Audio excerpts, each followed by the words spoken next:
और गुरुजी एक प्रश्न और है। जी जी। एक प्रश्न तत्वज्ञान से संबंधित है। आप मतलब क्या करेंगे, तत्व ज्ञान तो बहुत आगे की चीज़ है। यानी नहीं मतलब जैसे ये मार्ग तो ठीक है, लेकिन फिर भी कुछ चीज़ें बड़ी बेचैन सी करती हैं। जैसे आपने कहा है तत्वज्ञानी जो योगी होते हैं, मतलब जितने भी आज तक योगी हुए हैं, आपने अपनी पुस्तक में बताया कोई कितना भी योग करे कभी शिव जैसा नहीं हो सकता, कृष्ण जैसा नहीं हो सकता, मतलब ईश्वर जैसा नहीं हो सकता। आपने कहा है कि चेतन तत्व का संबंध जब अपरा प्रकृति से होता है तो जीव की संज्ञा मिल जाती है, तो कभी उनकी बराबरी नहीं कर सकता। तो माना कि हम लोग कभी तो अपने मूल स्वरूप में रही होंगे, अनादिकाल से तो भटके हुए हैं नहीं। आपने कहा कि अपरा प्रकृति मतलब उत्पन्न होती है परा से बहिर्मुखी होके, फिर आवाज़ आती है कि इसका भोग करो, तो जीव भोग करते करते उसे अपना समझने लगता है, यही बंधन का कारण है। लेकिन उस ब्रह्म की मतलब अखंडता में ये मतलब इस तरह विकार तो हो नहीं सकता, फिर मतलब ऐसा कैसे हो सकता है? मेरे कहने का मतलब जैसे माना कि आपने कहा था एक बार संक्षेप में समझाया था सरल शब्दों में कि कोई जैसे बच्चा होता है तो मिट्टी से खिलौना बनाता है, जब तक मन करता है खेलता है, फिर फेंक दिया। ऐसे परम तत्व जो मूल तत्व है वो कर रहा है। तो माना कि कोई कठिन योगाभ्यास करके जन्म जन्मांतरों के बाद आत्म स्वरूप की प्राप्ति कर ली, लेकिन आत्म स्वरूप की प्राप्ति कर ली यहाँ तक तो ठीक है, लेकिन जो परम शक्ति वो परम तत्व इतना शक्तिशाली हो तो कहे हम फिर खेलेंगे, फिर बाहर फेंक दिया प्रकृति में, तो ये कब तक मतलब ऐसे कब तक बात रुकेगी? इसका क्या प्रमाण है? और आपने तो अपनी पुस्तक में ये भी लिखा है कि पतंजलि ऋषि मतलब और आदिगुरु शंकराचार्य जी और क्या कहते हैं सप्त ऋषि, मतलब इनका भी पूर्ण रूप से विलय नहीं हुआ है, तो सारे के सारे अस्तित्व हैं, मतलब अस्तित्व विहीन नहीं है। आपने कहा था कि लगता है कि जैसे विलीन हो गए हैं लेकिन हुए नहीं हैं, दिव्य दृष्टि जब पहनी होगी तो उन्हें देखा जा सकता है, मतलब पारदर्शी रूप में हो गए। तो ये चीज़ तो बड़ी बेचैनी उत्पन्न करती है इस मार्ग पे चलने के लिए। बहुत कुछ बेचैनी उत्पन्न करेगी।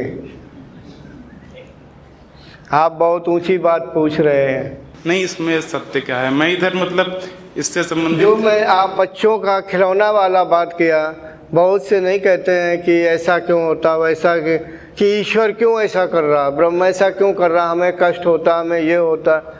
और तो उससे क्या कहते हैं, खिलौना एक बच्चे से कहे कि मुझे इस रूप में क्यों हो, जैसे उसने घोड़ा बनाया, दोनों को लड़ा रहा है, कुछ कर रहा है, दौड़ा रहा है कार को वगैरह वगैरह, और फिर बाद में खेला और तोड़ दिया।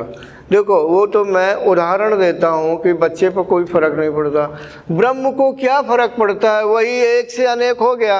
मन को क्या फ़र्क पड़ता है, सपना देखता रहता है, जब जाग गए सपना खत्म। लेकिन गुरुजी उसकी जब कोई इच्छा नहीं है तो ये इच्छा क्यों होती? हाँ, ऐसा तर्क करेंगे तो शिविर में मतलब खत्म हो जाएगा, उत्तर नहीं होगा। कुछ ऐसे यानी जिनके उत्तर ही नहीं है सटीक, ये अनादिकाल से हो रहा है। जैसे आपने एक जगह रहस्य समझाया था, मैं समझ रहा था इस चीज़ को, गीता में भी, कि सत्व रज तम 3 तत्व हैं और उन तीनों में विषमावस्था के कारण ये सब प्रक्रम हो रहा है। तो अगर मतलब ऐसा क्यों नहीं मूल तत्व चाहता है कि देखो इस विषय में व्यास जी भी कुछ नहीं कह सकते हैं। वो अनादि, एक शब्द अनादिकाल से ये क्रिया हो रही है, कब से हो रही कोई ठिकाना नहीं, कब तक होगी क्यों मालूम नहीं, और ये होती रहेगी, मिटेगी नहीं। कारण जब तक जीवों के चित्त पर यानी चित्त पर जो संस्कार विद्यमान है समाप्त नहीं होंगे, सृष्टि होती रहेगी। और ये कब से हो रही है भैया, इसका कौन आकलन करे? वो भी ब्रह्म के विषय में, ब्रह्म के विषय में जाना ही नहीं जा सकता है।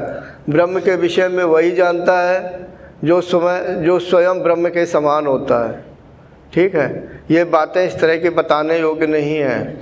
कब तक ये सृष्टि होती रहेगी पता नहीं। जैसे ब्रह्म से निर्गुण से प्रकृति उत्पन्न हुई, क्या हुई? प्रकृति में ही तो हम सब कुछ उछल कूद कर रहे हैं। एक मिट्टी है, ढेर सारा पिंड है, उसी से विभिन्न प्रकार के पात्र बना लिए जाते हैं, कहीं घड़ा बना लिए जाते हैं, कई छोटे पात्र और दूसरे ढंग के बना लिए जाते हैं। मिट्टी से बहुत कुछ बनता है, एक का ही अनेक रूप में बना हुआ ठीक है, लेकिन मिट्टी का क्या फ़र्क पड़ता है। जैसे सोने का क्या फ़र्क पड़ता है कि विभिन्न प्रकार के आभूषण बन जाते हैं, चाहे कुंडल बनाओ, चाहे कंगन बनाओ, चाहे अंगूठी बनाओ, चाहे अन्य कोई आभूषण बना दो। सोना तो सोना है, सोना किसी भी जगह रहे, किसी रूप में रहे, सोना तो सोना, यानी स्वर्ण तो स्वर्ण है ही, उसे क्या फ़र्क होता है। अगर वो आकार दे दिया गया तो दे दिया गया, वो ब्रह्म अगर प्रकृति के रूप में आ गया तो आ गया, उसे क्या फ़र्क पड़ता है। बाद में तो सब एक ही हो जाएगा।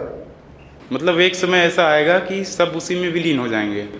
जी नहीं, आपने एक जगह कहा था कि जैसे कि मतलब आपने कहा था मुक्ति का प्रयास सभी को करना ही करना चाहिए, क्योंकि एक अनंत काल समय के बाद एक ऐसा समय आता है सब उसी में विलीन हो जाता है।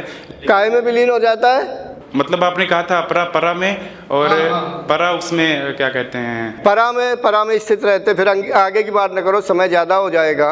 ये मैंने यहाँ अभ्यास के लिए कहा था कि जो अभ्यासी हैं, नहीं तो ऐसे बात होती रहेगी, उसमें करें। मैं अच्छी तरह से बता भी सकता हूँ, मैंने आँखों से देखा और ज्ञान भी किया, लेकिन वो विषय आप जैसे साधकों के लिए नहीं, ये तो बहुत आगे की चीज़। हालांकि मैं फिर भी बोल देता हूँ, ऐसी चीज़ें हैं, ये होता रहेगा। यहाँ बता दूँ, एक ऐसा समय आता है प्रलय कि जो अपरा प्रकृति सभी जीवों के चित्त सूक्ष्म रूप में, यानी बीज रूप में समेट के स्वयं बीज रूप में बन के परा प्रकृति में स्थित हो जाती है। इससे आगे जानने की कोशिश ना करो, जीव की सीमाएं यहीं तक है, ठीक है। जीव की सीमाएं आप तो अभी अपने को ही नहीं जान पा रहे, जीव तो बहुत दूर की कि आप क्या हो।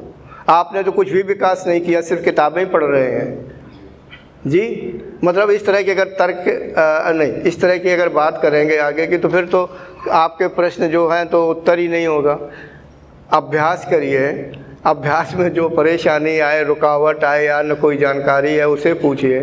ये तो किताबों की चीज़ें हो गई। अभ्यास में बस वही कुंभक से संबंधित। हाँ, कुंभक की बात करते हैं आप। मैंने इसलिए पूछा था, आपने कहीं कहा था कि एक कोई ऐसी भी विधि है कि फिर वो लगा ही रहता है, सतत हो जाता है कुंभक। आपने कुछ लगा ही रहता है। आपने कुछ बताया था कि विश्वामित्र जी ने एक विधि का कोई उल्लेख किया हुआ है, फिर मतलब विधि तो आपने नहीं बताई है। आपने कहा था फिर कुंभक सतत हो जाता है, फिर कोई घबराहट नहीं, वो लगा ही रहता है, ऐसा कुछ होगा। वो आपके जैसे साधक के लिए नहीं, ऐसी बहुत विधि है, तो क्या मैं बता दूंगा क्या? नहीं, इसीलिए तो मैंने पूछा, वीडियो वाली विधि से और अधिक नहीं जा सकता क्या? फिर दोबारा क्या पूछा? नहीं, आपने मतलब जो वीडियो में विधि बताई थी, मैंने इसीलिए कहा उससे अधिकतम कितना लग सकता है, लेकिन आपने कहा इससे और अधिक मत लगाओ। तो हाँ, ना लगाएं, 2 मिनट का लगाएं। हाँ गुरुजी। अब थोड़ी देर के लिए, चलो उदाहरण दे रहे हैं, थोड़ी देर के लिए मैं शक्तिपात करता हूँ जी। और ऐसी भी विधि है कि यहाँ अमेरिका वाले जो यहाँ साधक आए, उन्हें आने की ज़रूरत नहीं, मैं मार्गदर्शन कर सकता हूँ। अब का वो विधि क्या है? आपकी योग्यता नहीं है, आप उस योग्य के लिए क्या फ़ायदा है कि समय लगा रहे हैं ना। मैं विधि वो बताऊँगा। हाँ, सही बात है, वो प्राणों का इतना थोड़ा, प्राणों का इतना फैलाव हो जाता है, बस फिर मुझे नहीं वो बताना चाहिए। वो फिर आगे वो गुप्त विधियाँ होती हैं, वो विषय नहीं है, तत्व ज्ञान के पास की या आस पास की बात होती है। ठीक है, ठीक गुरुजी, धन्यवाद जी। Thanks for watching. Remember to like, comment and subscribe.